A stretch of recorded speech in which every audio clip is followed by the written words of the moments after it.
يا أيها الذين آمنوا قوا أنفسكم وأهليكم نارا رب اشرح لي صدری ویسر لی امری واحلل عقدۃ من لسانی یفقہوا قولی۔ السلام علیکم ورحمۃ اللہ وبرکاتہ۔ جیسے کہ آپ لوگ سب جانتے ہیں، ہمارا سیشن چل رہا ہے آج کی لڑکی کل کی ماں، اور ساتھ ساتھ مرد اور عورت کا دینی تربیتی پروگرام۔ لاسٹ لیکچر میں ہم نے جانا تھا کہ اللہ سبحانہ و تعالیٰ نے مرد اور عورت کو کیوں پیدا کیا، اس کی کیا حکمت ہے، اس کا کیا مقصد ہے۔ وہ ہمارا لیکچر یوٹیوب جس کا نام ہے اللہ کی بات تانیہ مجیب اپلوڈ کر دیا گیا ہے۔ آج انشاءاللہ ہم جانیں گے کیا نکاح بھی عبادت ہے، نکاح کرنے کے کیا فوائد ہیں، اور نکاح نہ کرنے کے کیا نقصانات ہیں، یعنی نکاح کی اہمیت کے بارے میں جانیں گے۔ کیونکہ نکاح کا اہم مقصد ہے اولاد۔ اگر آپ کا نکاح نہیں ہوگا تو آپ کی اولاد بھی آپ کے لیے حلال نہیں ہوگی، تو یہ جاننا بہت ضروری ہے۔ تو آئیے شروع کرتے ہیں۔ نسل انسانی کے لیے ضروری ہے کہ مرد اور عورت آپس میں نکاح کریں۔ اللہ سبحانہ و تعالیٰ کوئی بھی نیکی اگر وہ حرام کے طریقے سے کی گئی ہو تو قبول نہیں کرتا، یہاں تک کہ صدقہ بھی۔ اچھا، یہاں پہ یہ جان لیتے ہیں سب سے پہلے کہ نکاح کے معنی کیا ہیں۔ نکاح کے معنی ہیں جمع کرنا، اور اردو میں کہہ لیجئے کہ شادی کرنا، اور انگلش میں اس کو کہتے ہیں میرج۔ لغت کی روح سے اس کا جو معنی بنتے ہیں باہم ملنا، یعنی اس طرح ملنا کہ درخت کی شاخیں جب ایک دوسرے سے مل جاتی ہیں اور باہم پیوست ہو جاتی ہیں تو اس کو کہا جاتا ہے تناکحت الاشجار، یعنی درختوں کا ہجوم ہو جانا، درختوں کا آپس میں گٹ مٹ ہو جانا۔ نکاح عربی زبان کا لفظ ہے جس کا مطلب ہے دو چیزوں کا آپس میں اس طرح ملنا کہ یکجا ہو جائیں۔ لغت میں اس کی مثال جیسے نیند آنکھوں میں جذب ہو کر آنکھیں بند ہو جاتی ہیں، اور بارش کا پانی مٹی میں جذب ہو کر مٹی بن جاتا ہے۔ دو زندگیوں کا آپس میں اس طرح جڑنا کہ ایک ہو جائیں، یہ نکاح کہلاتا ہے۔ در حقیقت نکاح مرد اور عورت کے درمیان شرعی اصولوں پر کیا جاتا ہے۔ معاہدہ ہے یہ، جس کے نتیجے میں ایک دوسرے کے ساتھ جنسی تعلقات قائم کرنا جائز ہو جاتا ہے۔ پھر نکاح ہی کے بعد ایک دوسرے کے اوپر حقوق اور فرائض عائد ہو جاتے ہیں۔ شادی ایک عبادت ہے۔ نبی صلی اللہ علیہ وآلہ وسلم نے فرمایا، جب بندہ نکاح کر لیتا ہے تو آدھا دین اس کا کامل ہو جاتا ہے۔ اب اس کو چاہیے کہ نصف دین میں اللہ سبحانہ و تعالیٰ سے ڈرتا رہے۔ نکاح کی اہمیت کیوں ہے؟ دیکھیں، اسلام ایک ایسا کامل اور ایک مکمل دین ہے جس نے انسان کو ہر شعبے میں رہنمائی فرمائی ہے۔ اللہ تعالیٰ نے دنیا میں بہت ساری مخلوق پیدا فرمائی ہے، ان میں سے کسی کو نر اور کسی کو مادہ بنایا، اور ان میں فطری خواہشات بھی رکھ دیں، اور انسان کو اشرف المخلوقات بنا کر ان کے لیے نکاح جیسی عبادت کو ان کے اوپر لاگو کر دیا۔ نکاح اور ایمان یہ دو ایسی عبادتیں ہیں جو حضرت آدم علیہ السلام سے شروع ہوئیں اور تا قیامت تک جاری رہے گی۔ الحمدللہ، شادی قدرت کی طرف سے ایک ایسا مقدس بندھن ہے۔ شادی سے دین کی مدد ہوتی ہے، یعنی اللہ سبحانہ تعالیٰ کے جو دشمن اور غلط خواہشات کے جو فریب میں آ کے انسان پھنستا ہے تو نکاح اس کے لیے مضبوط قلعہ بن جاتی ہے۔ نکاح سے جو شیطان ہے وہ ذلیل و رسوا ہو جاتا ہے، اور شادی کے جو ذریعے اللہ کے نبی صلی اللہ علیہ وسلم کی جو امت ہے اس میں اضافہ ہوتا ہے، اور یہ نبی صلی اللہ علیہ وسلم نے اس کو فخریہ طور پہ بتایا کہ میرے امتی روز محشر زیادہ ہوں گے۔ در حقیقت نکاح لڑکا اور لڑکی کے درمیان ایک خوشی کا اعلان ہے۔ معاشرتی طور پہ دیکھا جائے تو شادی لڑکے کی جانب سے یہ ہے کہ وہ آج سے فلاں کی صاحبزادی کو صرف اپنی منکوحہ نہیں بلکہ اپنی شریک حیات، راز و نیاز، رفیق، غم خوار، شریک حال، اپنا ہم پلہ، اپنا ہم نوا بنانے جا رہا ہے، اور زندگی کے دیگر معاملات میں بھی دونوں ایک دوسرے کے ساتھ ہوں گے۔ شادی لڑکی کی جانب سے ایک خاموش وعدہ ہے کہ وہ اپنے شوہر کی وفادار، دلدار، غمخوار، دکھ گزار شریک حیات بننے جا رہی ہے، اور وہ اس پہ آمین کہتی ہے۔ یہ ایک ایسا مقدس بندھن ہے۔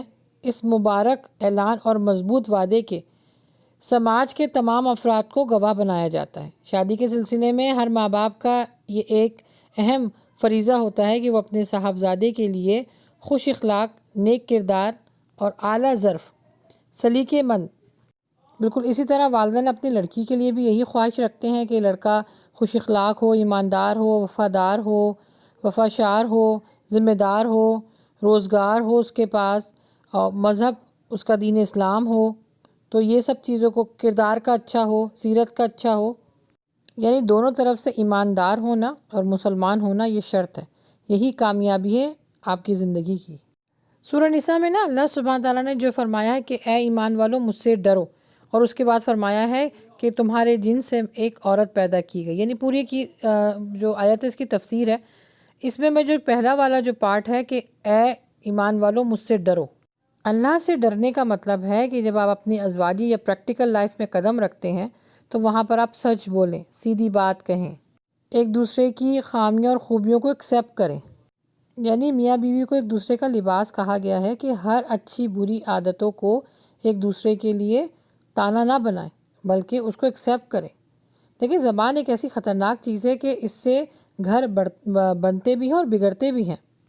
تو شادی کے بعد اس کا جتنا استعمال سچائی پہ کیا جائے گا اتنا ہی زندگی اچھی گزرے گی۔ نکاح کو ایک عبادت اور دینی عمل اس لیے کہا گیا ہے کہ اللہ سبحانہ تعالیٰ نے اس نکاح کرنے والے کے لیے ثواب رکھا ہے، ثواب کا وعدہ ہے۔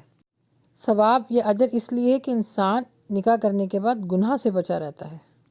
نکاح کرنا اللہ کے نبی صلی اللہ علیہ وآلہ وسلم کی سنت ہے۔ دیکھیے نکاح صرف مذہبی طور پر ہی نہیں بلکہ معاشی طور پر بھی انتہائی اہمیت کا حامل ہے، کیونکہ نسل کی بقا، نگاہ اور شرمگاہ کی تحفظ اور بدکاریوں کی کافی حد تک بندش نکاحی کے توسط سے ہوتی ہے۔ یہ ساری چیزیں ایک حسین معاشرے کے لیے بہت زیادہ اہمیت کا حامل ہے۔ دیکھیے نا، جن معاشرے میں نکاح کا کوئی کانسیپٹ نہیں ہے تو آپ ان کا حال دیکھ لیں۔ میں امریکہ میں رہتی ہوں، یہاں پہ نکاح کا کوئی کانسیپٹ نہیں ہے بلکہ نکاح کو بہت زیادہ ذمہ داری سمجھا جاتا ہے۔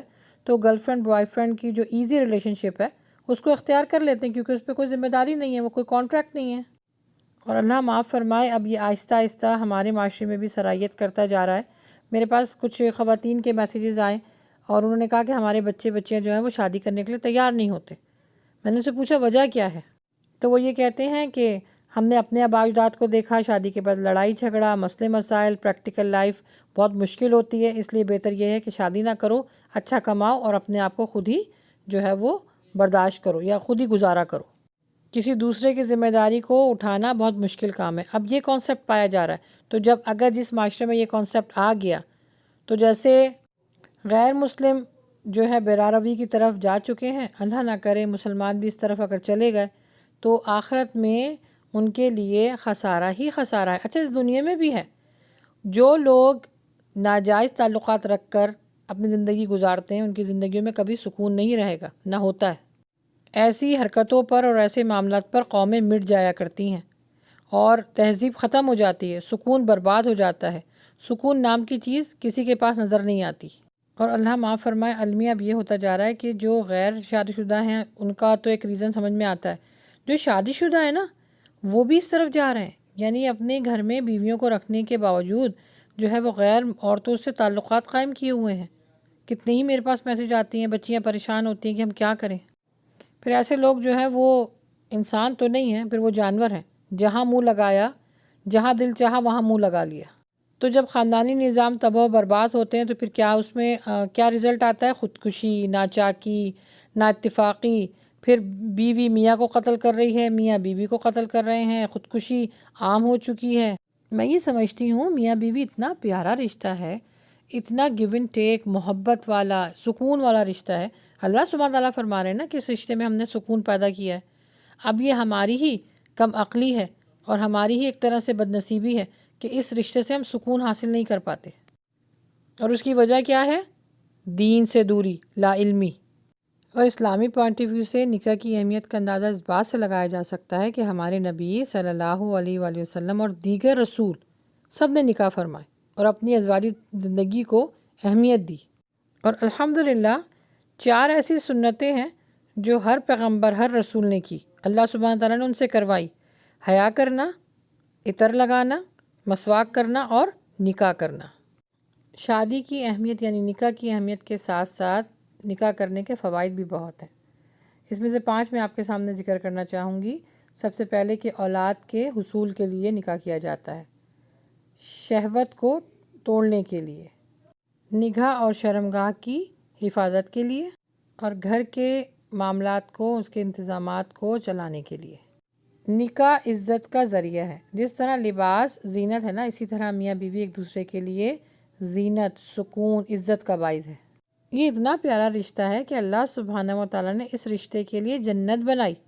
تو جن گھروں میں میاں بیوی میں اتفاق، محبت ہوگا، وہ گھر کیا ہوگا؟ جنت کا گہوارہ۔ اللہ سبحانہ و تعالیٰ نے یہ رشتہ ایسا بنایا ہے کہ بیوی سے زیادہ کوئی بھی انسان کو راحت نہیں دے سکتا۔ بیوی سے بڑھ کر دنیا میں کوئی بہترین دوست ہو ہی نہیں سکتا۔ تجربہ ہے کہ زمانہ افلاس اور مصیبت میں سب دوست الگ ہو جاتے ہیں اور ماں باپ تک انسان کو چھوڑ دیتے ہیں، مگر بیوی ہر حال میں مرد کا ساتھ دیتی ہے۔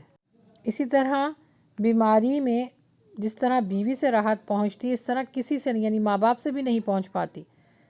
اس سے صاف ظاہر ہے کہ بیوی کے برابر دنیا میں مرد کے لیے کوئی اس کا دوست مخلص ہو ہی نہیں سکتا۔ نبی صلی اللہ علیہ وآلہ وسلم نے ارشاد فرمایا، مجھ کو 3 چیزیں محبوب ہیں: عورت، خوشبو اور مسواک۔ ان عورتوں کے حرکات اور سکنات قابل توجہ ہیں۔ نبی صلی اللہ علیہ وآلہ وسلم نے عورتوں کو پسند کیا جس کی وجہ شہوت اور خواہش نہیں تھی، بلکہ اس کی بہترین رفاقت ہے۔ اسی لیے نبی صلی اللہ علیہ وآلہ وسلم نے شادی کرنے کی تاکید کی۔ شادی نہ کرنا یا تاخیر سے کرنے والوں کے لیے لمحہ فکریہ ہے۔ اللہ کے نبی صلی اللہ علیہ وآلہ وسلم نے فرمایا مردوں کے لیے کہ اگر تم استطاعت رکھتے ہو تو بلا وجہ تاخیر مت کرو، اور یہ بھی فرمایا مفلسی کے خوف سے شادی ترک نہ کرنا، کیونکہ جو آتی ہے وہ تمہارے لیے بابرکت ہوتی ہے۔ کیونکہ حدیث میں آیا ہے کہ نکاح بہت سے دینی اور دنیاوی معاملات کے علاوہ رزق کی کشادگی کے لیے بھی بہت مفید ہے۔ نکاح کی وجہ سے غنی ہونے کی ایک نفسیاتی وجہ یہ بھی ہے کہ وہ اکیلا پن اس کا دور ہوتا ہے، اور انسان اگر اکیلا ہو تو بے فکر ہوتا ہے، لیکن جب شادی ہو جاتی ہے تو احساس ذمہ داری پیدا ہو جاتی ہے، تو پھر انسان کوشش کرتا ہے، اور جب کوشش کر کے جو چیز کمائی جاتی ہے اس میں اللہ تعالیٰ نے اجر رکھا ہے، کیونکہ اللہ سبحانہ تعالیٰ کسی کی محنت کو ضائع نہیں فرماتے۔ کیونکہ اللہ کے نبی صلی اللہ علیہ وآلہ وسلم نے یہ بھی فرمایا جو بے عورت رہتا ہے، یعنی جس کے پاس عورت نہیں ہوتی، شادی جو نہیں کرتا، شیطان اس پر غالب رہتا ہے۔ اللہ کے نبی صلی اللہ علیہ وآلہ وسلم نے فرمایا جو پرورش کے ڈر سے شادی نہیں کرتا وہ ہم میں سے نہیں۔ اور میری نظر میں شادی کا سب سے بڑا جو فائدہ ہے نا، وہ آپ کی اولاد ہے، کیونکہ اللہ سبحانہ و تعالیٰ نے مرنے کے بعد یہی اولاد کو ہمارے لیے صدقہ جاریہ بنایا ہوا ہے۔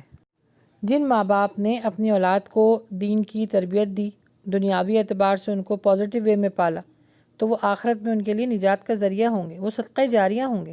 اور نہ صرف آخرت میں، اچھی اولاد تو دنیا میں بھی آپ کو فائدہ دیتی ہے نا، کیونکہ حدیث میں آتا ہے نا کہ اللہ کے نبی صلی اللہ علیہ وآلہ وسلم نے فرمایا کہ کسی مومن کا جنت میں درجات اس کے بلند کر دیے گئے، تو فرمایا کہ یہ معاملہ میرے ساتھ کیوں ہوا؟ تو جواب اس کو ملا کہ تیرے بیٹے نے تیرے لیے استغفار کیا ہے۔ بس آخر میں یہی کہنا چاہوں گی کہ نکاح کرنا ایک سنت ہے، اتباع رسول ہے۔ نکاح گناہوں سے بچاتا ہے، حلال اور پاکیزہ زندگی گزارنے کی ترغیب دیتا ہے، اور صدقہ جاریہ جیسی نعمت اولاد کو وجود میں لاتا ہے۔ آخر میں اللہ کے نبی صلی اللہ علیہ وآلہ وسلم کی ایک حدیث شیئر کرنا چاہوں گی کہ جو لوگ ابھی استطاعت نہیں رکھتے نکاح کرنے کی، خاص طور پر لڑکے، مرد حضرات جو یعنی نان نفقہ دینے کے ابھی قابل نہیں ہو سکتے، تو ان کے لیے اللہ کے نبی صلی اللہ علیہ وآلہ وسلم نے فرمایا اپنی شہوت کو کنٹرول کرنے کے لیے روزے زیادہ سے زیادہ رکھو تاکہ حرام کاری اور زنا سے بچ سکو۔ بس اللہ سبحانہ تعالیٰ ہمیں نیک عمل کرنے کی توفیق عطا فرمائے۔ اس کے بعد والا جو ہمارا لیکچر آئے گا انشاءاللہ، جو اولاد ابھی اس دنیا میں بھی نہیں آئی ہے، اس کے حقوق میں سب سے پہلا حق یہ ہے کہ اس کے لیے دیندار ماں تلاش کی جائے۔ تو انشاءاللہ نیکسٹ لیکچر میں ہم یہ جانیں گے کہ بچوں کی شادیوں میں ماں باپ کا کردار کیا ہونا چاہیے۔ لڑکا اور لڑکی ڈھونڈنے کے لیے کن کن باتوں کا خیال رکھنا ہوگا۔ دعاؤں میں یاد رکھیے گا سبحانک اللہم و بحمدک اشہد ان لا الہ الا انت استغفرک و اتوب الیک۔ السلام علیکم ورحمۃ اللہ وبرکاتہ۔